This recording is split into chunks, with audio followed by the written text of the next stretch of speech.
পেশাদার সঙ্গীতে ২৫ বছর পার করেছেন জনপ্রিয় গায়ক তাহসান। এই রজত জয়ন্তী উপলক্ষে বর্তমানে অস্ট্রেলিয়া ট্যুরে রয়েছেন তিনি।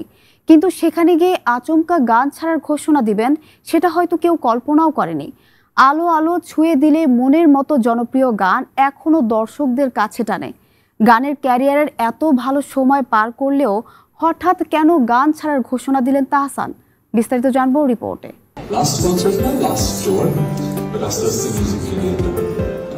খুব একটা রিলিজিয়াস আগে ছিলাম না, বাট এখন প্র্যাকটিসিং কিন্তু আগে থেকে। মুখভর্তি দাড়ি উন্মুক্ত মঞ্চে ঘোষণা দিলেন আর কখনো স্টেজ কিংবা কনসার্টে গান করবেন না। মেয়ে বড় হচ্ছে, কনসার্টে আগের মতো লাফালাফি মানায় না। খুব সহজেই কথাগুলো বলে ফেললেন জনপ্রিয় গায়ক তাহসান। এতেই কনসার্টে আসা দর্শকেরা আক্ষেপের সুর তুললেন। তখন তাহসান বললেন, মুখভর্তি দাড়ি নিয়ে আর কতদিন এভাবে গাওয়া যাবে?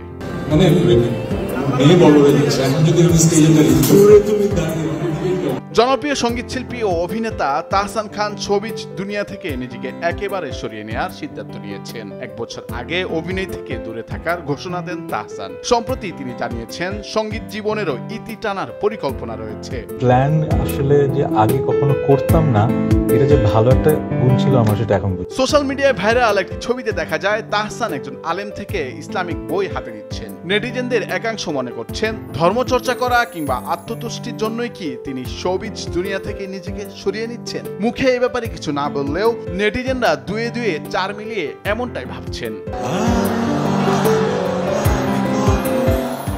সম্প্রতি এক সাক্ষাৎকারে তাহসান বলেছিলেন, আগে আমি খুব একটা ধার্মিক ছিলাম না, কিন্তু এখন সেটা করছি। মানুষ যা পরিকল্পনা করে তা হয় না, আর যা হয়ে যায় সেটাই হয়ে যায়। যত বয়স বাড়ছে তত অনুভব করছি আসলে আমি কিছুই জানি না।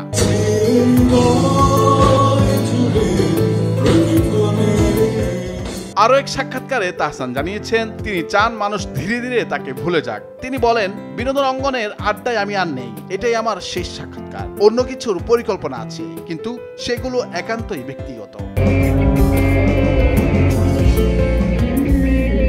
স্যার, বৈশাখী সংবাদ।